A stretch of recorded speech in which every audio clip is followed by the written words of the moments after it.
Hello guys, it's me again, Krong TV, at sa video ito pag-uusapan natin ang isa na namang napaka-interesanting pangyayari patungkol sa ating paboritong manga at anime series na Boruto, Naruto Next Generation. Pero bago ang lahat, huwag kalimutang mag-like, mag-subscribe, pinutin na rin ang notification bell upang lagi kang updated sa mga susunod na video. A, B, C, D.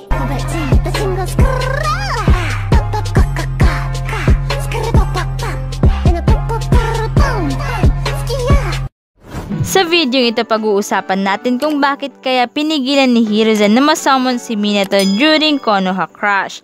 Pwede naman si Hashirama or si Tobirama ang pigilan niya since alam naman natin na talagang ang dalawang ito ay malalakas. Kilala nyo naman siguro ito, alam naman natin siguro kung gaano kalakas at kagaling ang dalawang ito. Alam din natin na si Hiruzen, si Tobirama, si Hashirama at si Minato ay ang mga naging Hokage ng Konoha, kung saan talagang hindi biro ang kakayahan nila.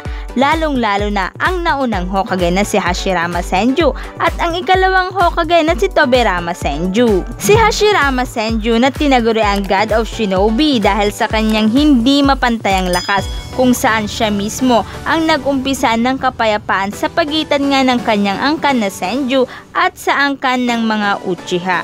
Siya at si Madara ang nagtatag nga ng Konoha. Mabigat din niya ngang naging kalaban ang isa sa malaking banta sa Konoha at maging sa Shinobi World na si Madara. Dito pa lang guys, talagang mapapabilib ka na kay Hashirama kasi 'di ba hindi naman lingid sa ating kaalaman kung gaano kalakas at kung ano ang kayang gawin nitong si Madara. At pagdating naman kay Tobirama Senju, hindi lang pagiging Hokage ang naiambag niya sa Konoha, kundi ang pag-imbento o paggawa din niya ng mga malalakas na teknik, kung saan ang mga teknik na ito na sadyang naging napakalaking tulong sa mga taga-Konoha.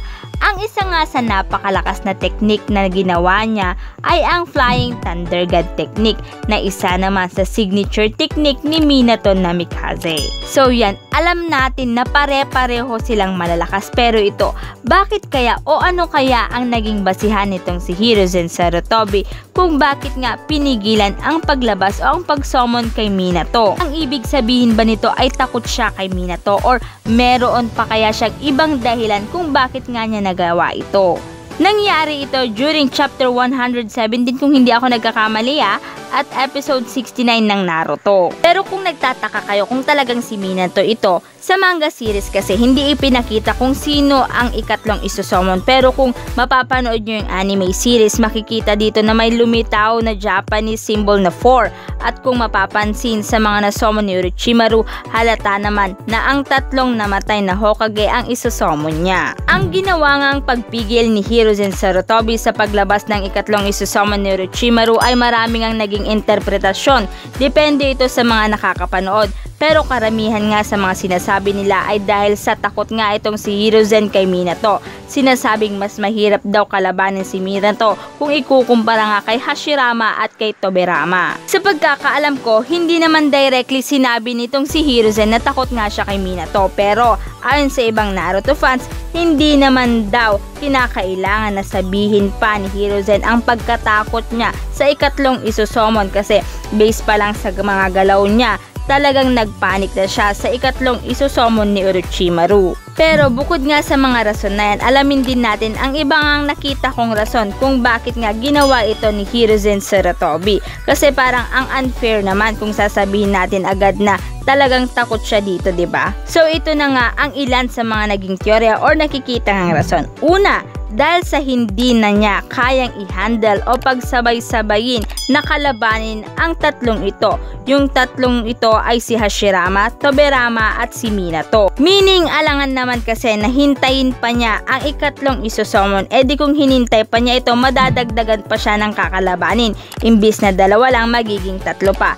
Lalo pa siyang mahihirapan kasi yung dalawang nauna, katulad nga ng sinabi ko kanina, talagang hindi biro ang lakas nila. Tapos, mahirap pa ito para sa kanya kasi si Tobirama at si Hashirama ay talagang iginagalang niya. tapos madadagdagan pa siya ng isa pa. Syempre, dun na siya sa mas mapapadali siya. Too much naman na siguro kung kakalabanin pa niya ang tatlong Hokage, diba? Kaya naman mas pinili na lang niya na pigilan ito kaysa hintayin at madagdagan pa niya ang kanyang kakalabanin. So, agree ba kayo dyan sa reason na yan, guys? Feel free to comment. So, dumako naman tayo dito sa ikalawang rason kung saan sinasabi dito na dahil daw ito kay Naruto. Kahit hindi pa rin malinaw kung talagang si Minato nga ang nasa ikatlong isusummon sana. Katulad nga ng sinabi ko kanina, kung mapapansin naman, talagang ang first, second at ang fourth Hokage nga ang isusummon niya. Kaya naman dahil dito, pinapaniwalaan nga na pinigilan ito ni Hiruzen dahil kay Naruto.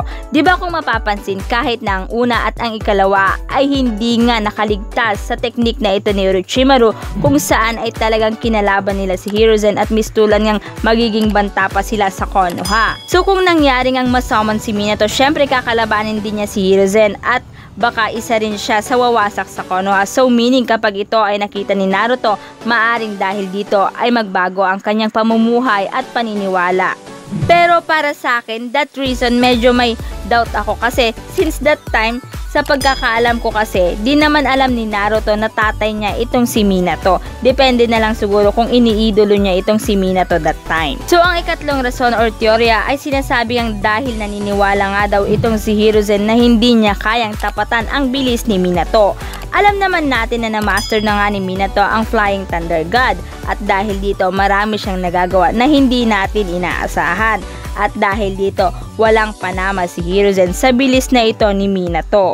And last but not the least, ang ikaapat na rason or teorya kung saan ito ay sinasabi dito ngang dahil sa si Minato ay ang key character, meaning si Minato ang natatanging sagot sa ilan ngang katanungan during that time ng Naruto series. Dahil kapag successfully ang na-summon or na-resurrect nga itong si Minato during this arc ay masyado pang maaga. Malalaman lahat ang kasagutan sa mga tanong sa Naruto, katulad na lamang ng true identity ng tatay ni Naruto, kung ano ang nangyari sa ilang mga taong nagdaan, kung anong history ng pagkamatay nila, kung saan 'di ba isinakripisyo ni Minato at ni Kushina ang kanilang buhay upang maprotektahan lamang ang Konoha. So kung nangyari to, syempre hindi na tayo mako-confuse kung bakit ganito, kung bakit ganon, kaya naman hindi pa inilabas itong si Minato. So yan nga guys, ang mga rason ng ilang mga Naruto fans. So kung ako ang tatanungin guys, agree po ako dun sa nauna at sa nahuling sagot. Dagdag pa rito kung mapapansin, parang nagulat na lang kasi itong si Hiruzen na bigla na lang lumabas yung kabaong ni una at ni ikalawa. I mean, di siya prepared na si una at ikalawa yon. Parang nahuli siya upang pigilan yung nauna. Kaya nung may pagkakataon pa na pipigilan na niya yung ikatlo ay ginawa na niya. So kung kayo ang tatanungin guys, ano kaya ang naging rason nitong si Hiruzen? I-comment nyo lang ang inyong kasagutan sa ating comment box. At dito na nga nagtatapos ang video ito. Any comment and suggestion, just comment down below. Thank you!